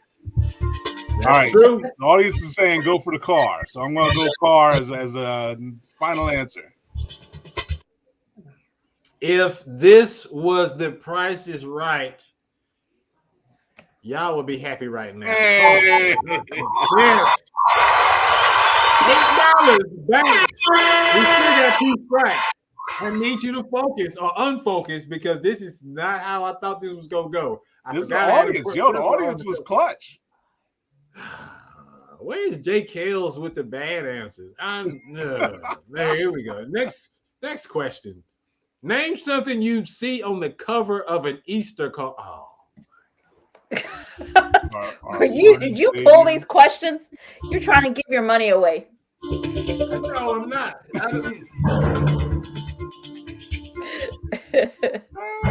On the cover of an Easter card. There's two real answers, real up front. But I'm gonna wait and see what the folks say in the audience before I jump on one. Look, I hope it's time run out before they. Oh, there they go. Bojo. See, Bojo, you and me. You and me, Bojo. We good. Jamal goes with the eggs. That's a tough one. I'm saying between the two of them. Oh, hey, who's that? All right, Miss Preston. Oh, hey. That's a fan, I guess. Ribbon in the sky. All right. A ribbon? That's what I was saying. These questions these answers getting terrible. All right, look. We're going to say eggs. Final answer. Eggs. Final answer. Egg. Final answer. All right, here we go, ladies and gentlemen. He either keeps this thing moving or it is over, and I get to keep these $20. Sir, they says bunny. Oh, it was the bunny.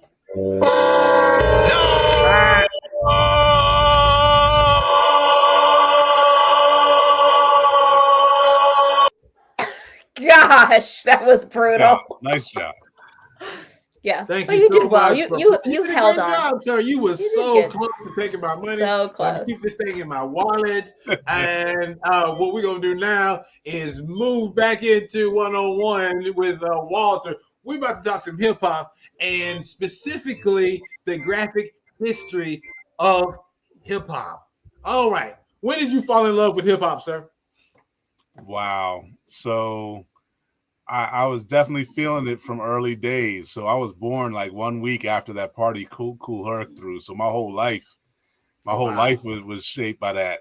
So Sugar Hill Gang by like 79, 80 was it. Houdini, Legendary, Grandmaster Flash. But for me, I'm gonna say it really hit my core with Public Enemy, Chuck D, Flavor Flav, Shockley Brothers. There's this track they put out, Rebel Without a Pause. And yeah, man, to this day, if I'm feeling like I don't know if I can do it, put that track on. I'm going to find a way. Oh, wow. That is what's up. So would you say, are they your favorite hip hop group?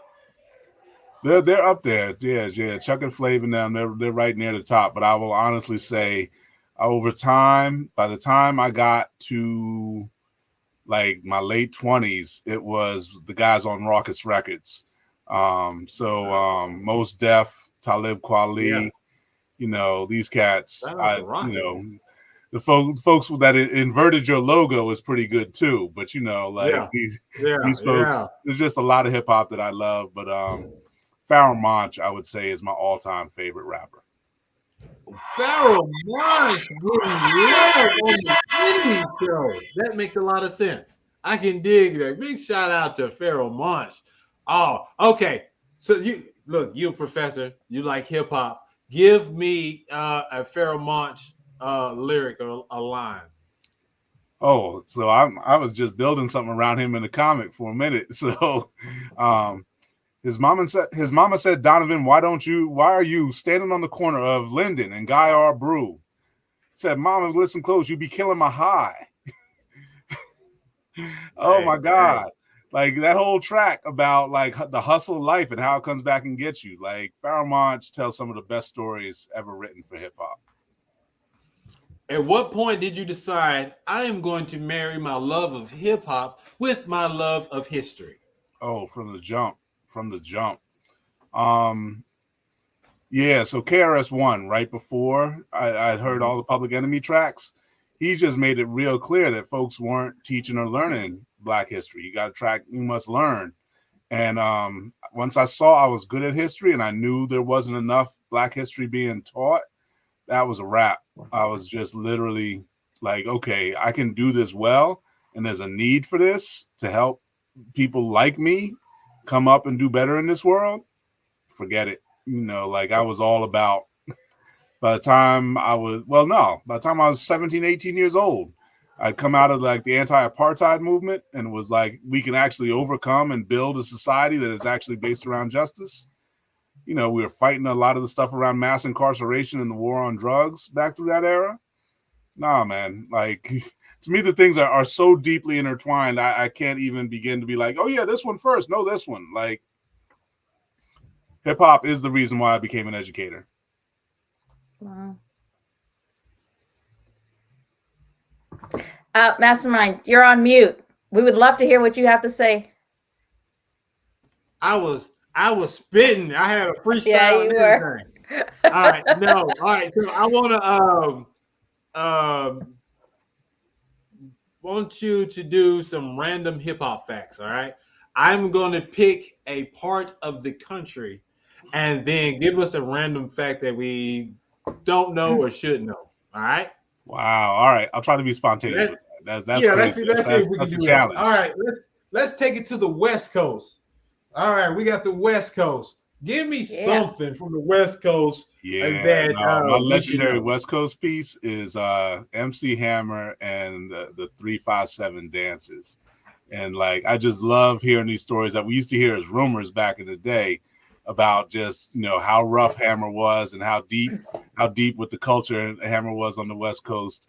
And particularly what brought me in was the disrespect that Third Base heaped on him when he was trying to come to New York and make a name for himself.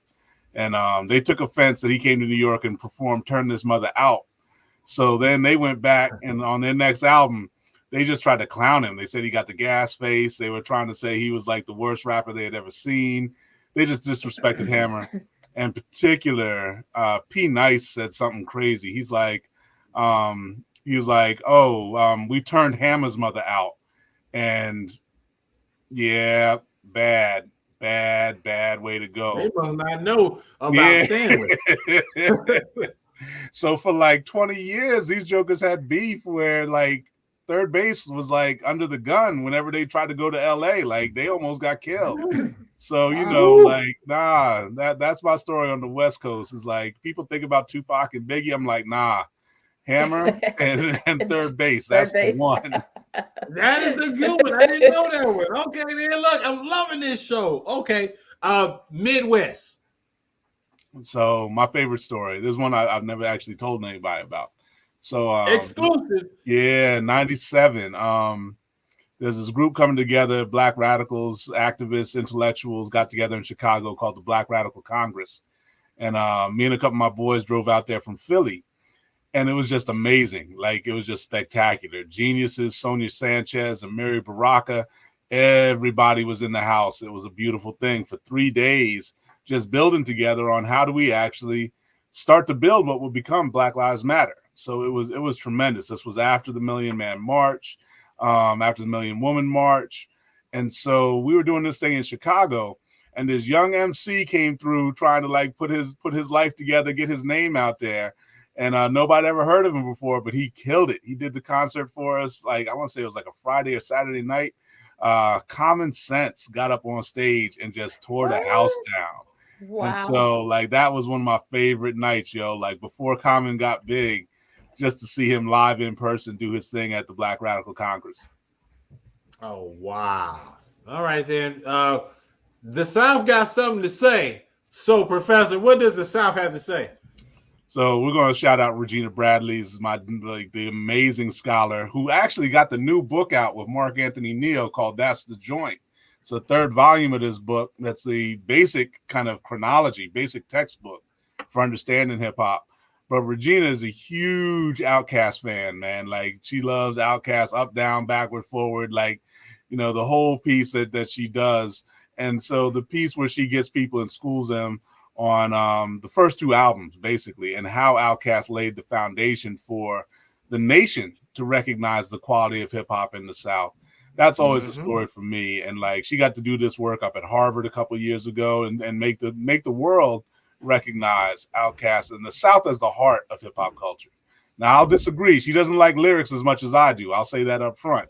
But like, when it comes to the beats, when it comes to the feel, when it comes to representing most people and how hip hop moves us, the South definitely carries that weight. Wow, that is what's up. I'm gonna do one more because we got to talk about the book, International. Yo, you reading all the stuff out of my mind that I'm putting in the next text. Oh my goodness. So yeah, man, a couple of years ago, you know, I made an argument, shocked some people, that like hip hop had kind of turned a corner where some of the best MCs were coming out of all these countries overseas. And so like, we got the brother that was coming from Canada with the reggae, but like, there was a moment, and people don't remember this anymore, but Cannabis was just ridiculous as a Canadian rapper. And that was my dude. I didn't even know he was Canadian. Yeah, man. Like, and went in the military for Canada. Like, it's just tremendous. And so like, there's just a whole different story about that. But then like, for me, in that window, when that started to turn and became a lot more commercial, I stayed straight underground. Of course, you know I love Pharoah Monch. But like, it was like 2002, 2003, Immortal Technique came out. This is a Peruvian rapper that comes out of New York City. And so like, I was like, from Peru? Like, I started paying attention, being like, this is crazy. And so you start seeing a lot more hip hop all over the world that was really high quality. And so my favorite story that's like that is Jean Grey. Jean Grey comes out of South Africa. And so she was doing work on the New York Underground for a long time.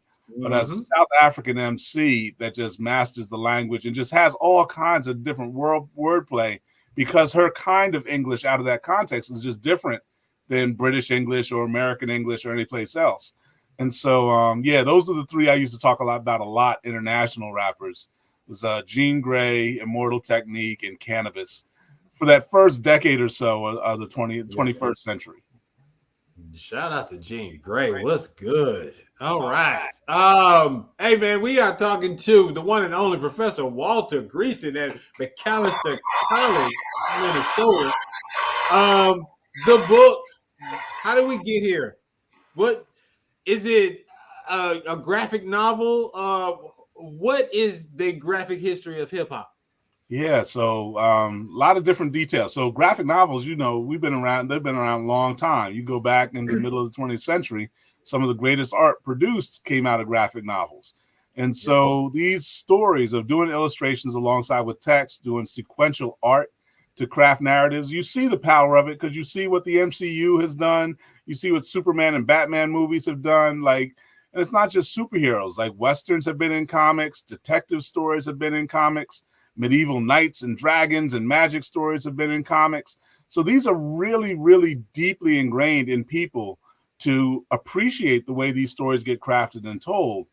What hit me, I saw a colleague of mine in San Francisco do 2 books for like the most prestigious academic press in the world is Oxford University Press. Yeah. He did a book called Abina, Abina, Abina, and the wise men. And it was about a Black woman in West Africa who stood up and changed the way her nation worked by actually going against tradition, by going against the men who told her she didn't know anything.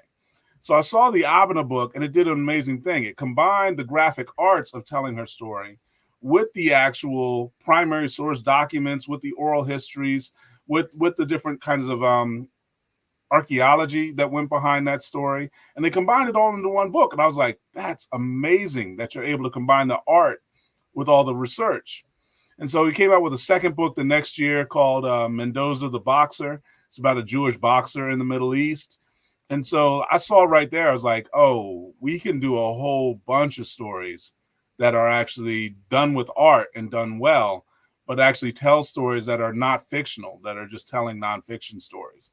And so the big breakthrough recently was with Andrew Aden and doing the March books about John Lewis and his work as a student activist. And those were all bestsellers. My man, John Jennings, shout out to John at UC Riverside, did a number of adaptations of Octavia Butler's novels that were then turned into graphic novels. That opened up new doors and showed the way that people could do bestsellers. But I think a lot about Rebecca Hall, who not everybody's heard of. She has a book called Wake, which is about the history of women-led slave revolts. And so to animate that and to actually tell this history that is not really taught at all, that's when the breaking point came for me. And it was really New York City came to me in December of 22 and said, is it possible? Could we do a history of hip hop as a graphic, as a comic? And I was like, absolutely. I know all these artists. I'm finding artists. We'll do the script. We'll get it done. And so it took us about 6 or 7 months to get the script and the art all lined up. There were some last minute edits with the school district because, of course, you know, they're sensitive about what goes out to the kids in the schools. But it came off really well. And so not only did they love the first edition, but they actually set us up to do 2 additional comics on the graphic history of hip hop this year. That'll be out by October. And then Tim and I keep all the intellectual property rights. So we're going to bind it as one big graphic novel, and that'll be out in 2025. Nice. Congratulations, brother. Congratulations. I appreciate it. This is a miracle. Just a blessing. What has the feedback been like with this? Intense. So the debut was in mid-November. We took the comics into teachers and high schools and middle schools. And honestly, Tim was bugging out because like at the middle school, we got stormed by like 100 middle school kids. Like they just like chased us down the hall and pinned us in a corner and made us sign all the copies of their books because they were so excited for it. Like they had just never seen a comic that was featuring people that like they related to. And that was actually an educational tool that they could actually be taught about and talk with each other. And it was part of their learning experience. So yeah, Tim is still bugging. He was just like, they would not stop chasing us. Like it was funny.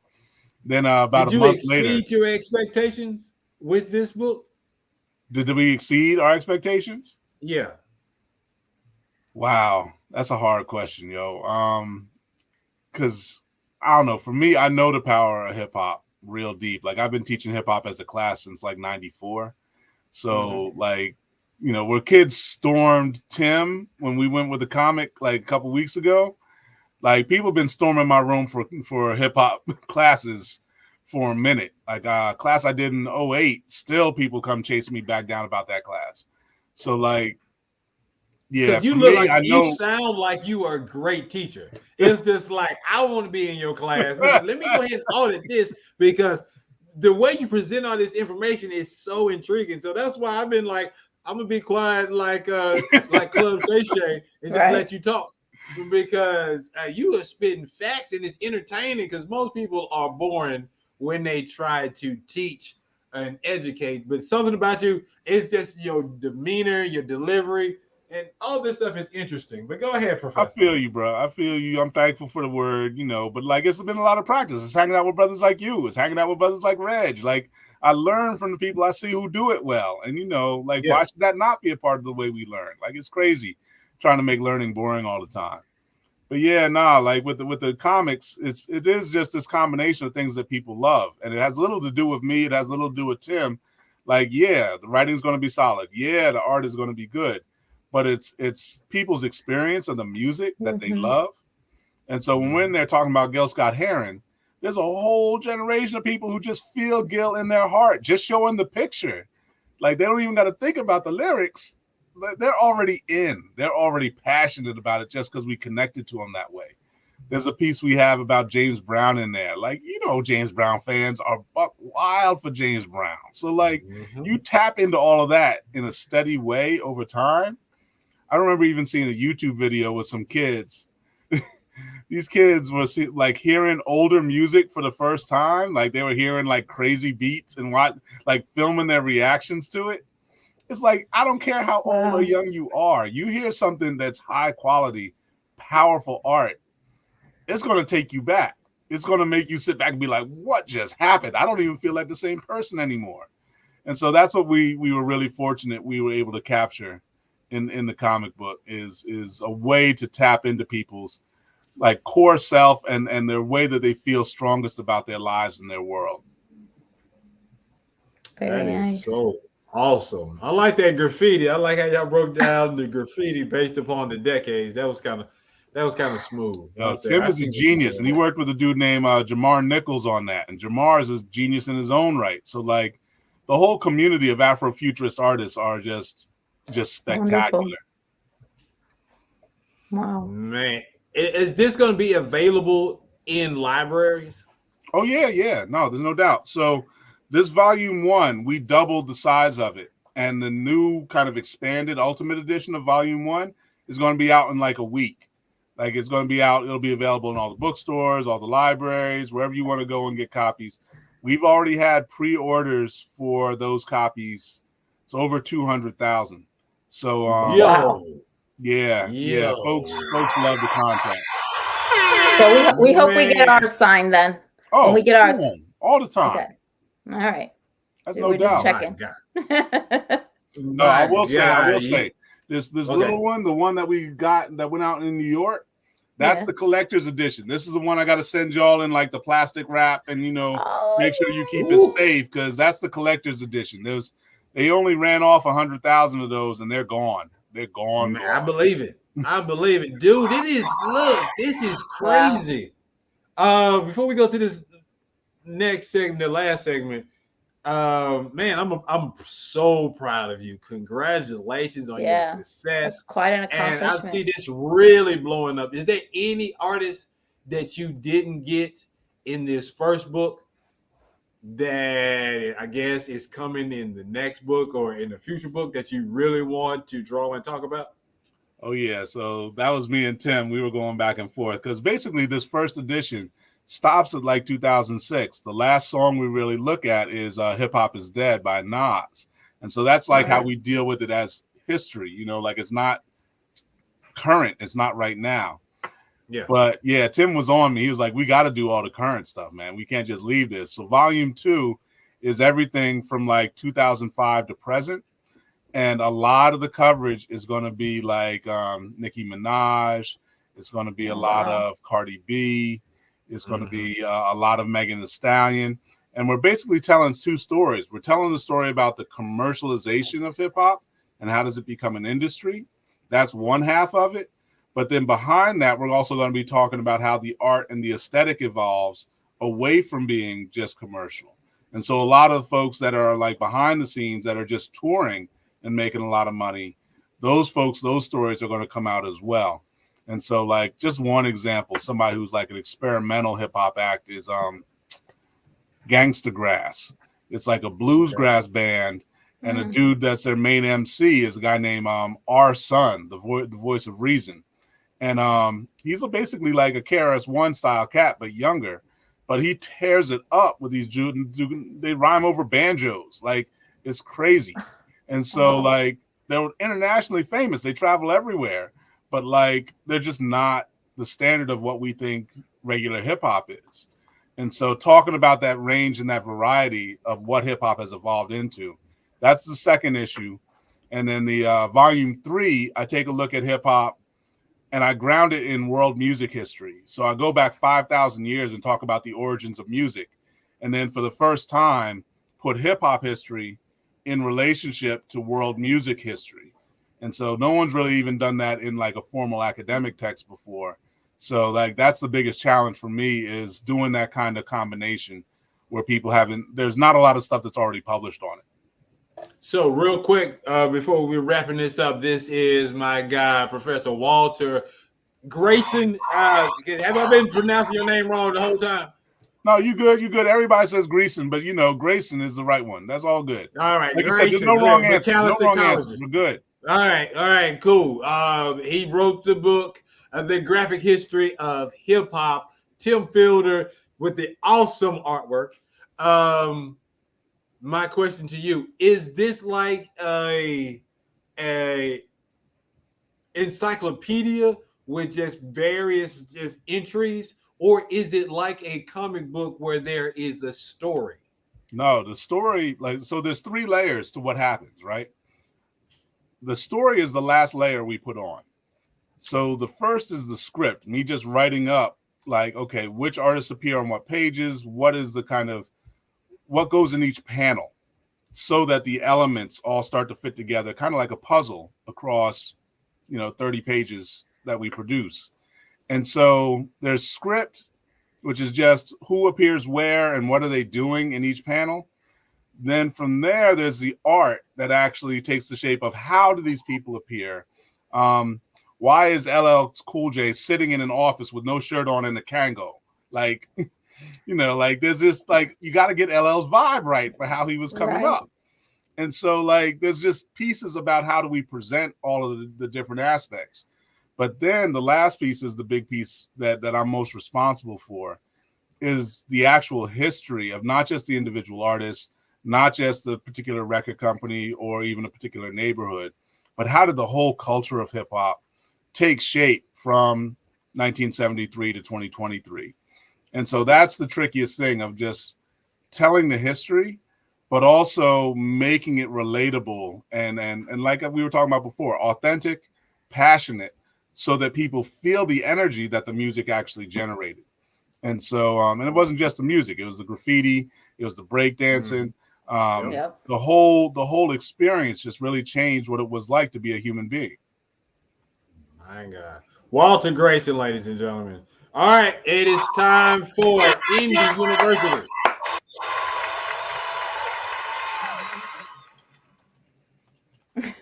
Try that again. I'm gonna shoot my shot again. Oh, there we go. Indie University, 5 questions for our independent entrepreneurs. All right, so we're gonna go back and forth, me and Gigi Hollywood. All right, here we go. First question, I'll start it off. Someone watching this interview right now may be contemplating starting their own business, maybe even becoming an author or a comic book writer. What advice would you give them? Call me immediately. Call me immediately. Like, this is what I do every day when I'm not teaching classes, help people start up small businesses and get their enterprise right. So like, I help people create their basic emergency funds. I help people create their first investment funds. I just did like, this is my thing. So I would say hit my website, not the graphic history site. This is walterdgrayson.com. All I do is economic development for hundreds of clients around the world. There we go. All right. Okay. GG. All right, you got Yes. your next question. Okay. How do you get the world to notice you and your business? And the second one, what's your marketing strategy? Two-part question. Yes, indeed. So my social media game came from the fact that I was a computer scientist before I was ever a historian. So I knew how to build web crawlers and these different little bots that help you draw attention to you and how to use algorithms, basically. So yeah, you get to see stuff like this, my virtual tour of Ireland. Like there's a whole bunch of little fun things I built on my website. But the marketing game is different. And so when I teach about marketing, I teach people market segmentation. The best advice is like what I do for my students. I had a student who had flunked out of college and then fought his way back in. And I basically built him up so that like he had more academic confidence and he graduated and he went into insurance sales, like not the most productive or stable line of work. But we helped him figure out his market segment about who would trust him, who would believe in him and the kinds of products he wanted to sell.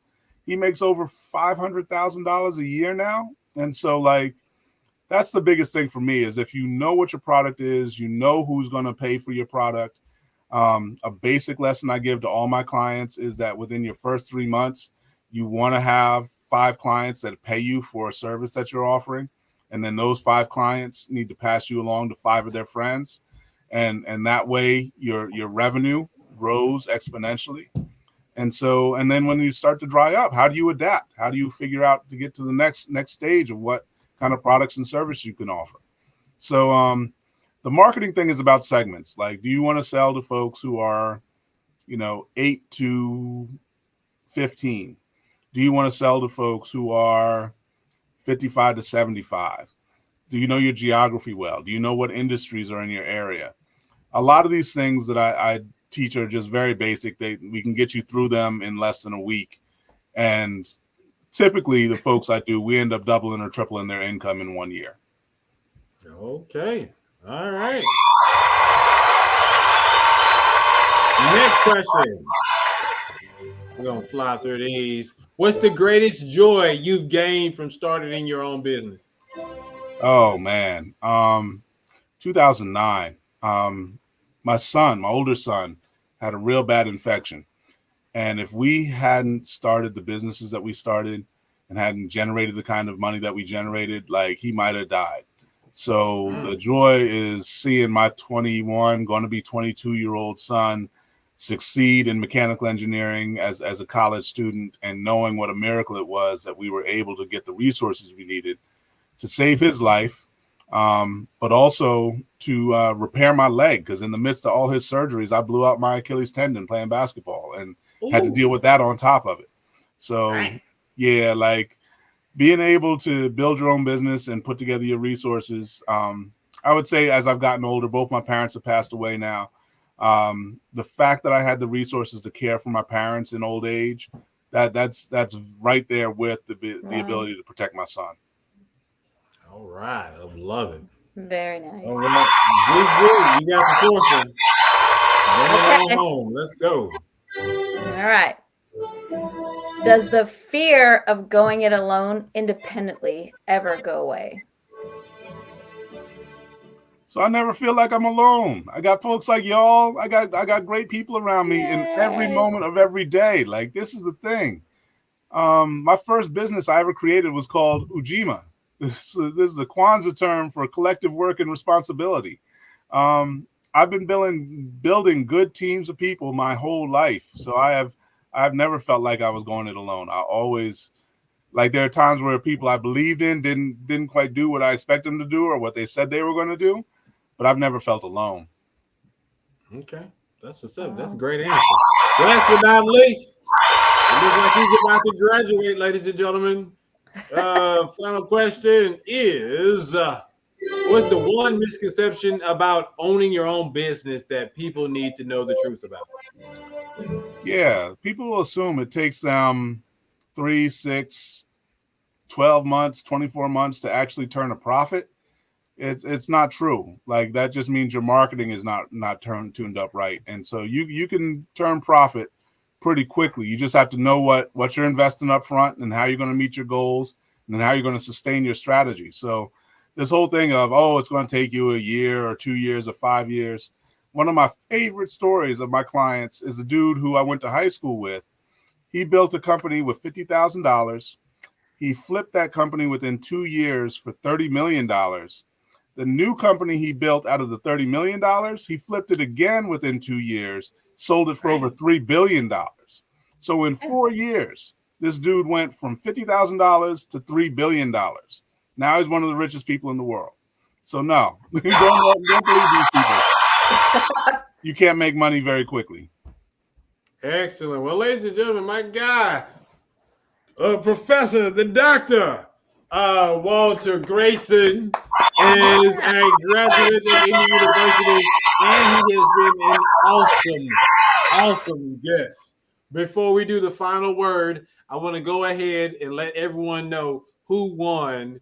Will be the judge of that. While he's getting it up there, who would you have voted for to win? Gigi, which one was your favorite artist if I had to put you on the spot?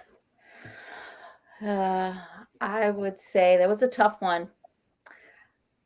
I would say the first one. I forgot his name. The first one. Oh, Mississippi is in the building. MHL. What about you, sir?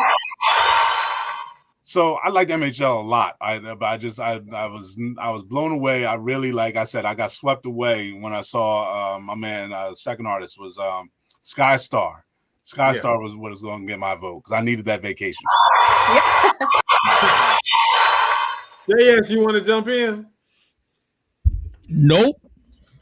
He said nope. All right, you got numbers anyway, and I feel like I really liked NHL, but the vibe was way too strong from Skystar. This might be my favorite song that he's put out, especially that's been on this show. Let's see if the audience agrees. JS1, what we got? Oh, God. Oh, congratulations. What was it? A massive victory. Canada, stand up. We appreciate y'all for rocking with us. Skystar will be back next week. Can he go 3 in a row and become our next? We'll be the judge of that champion. We'll find out. Big ups to NHL Marcel and good job. Tub. Good job, everybody. We appreciate y'all. Tub, you were so close, but you can always resubmit with a different song. Professor, thank you so much for your time. Thank you. Yes, it's time for the last word.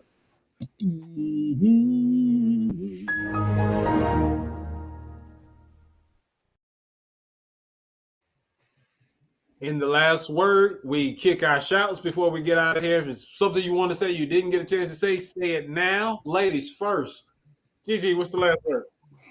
I want to say that it was amazing listening to you. What a great way to start off the year. If you guys are out there listening, you better listen to this because this is some serious knowledge.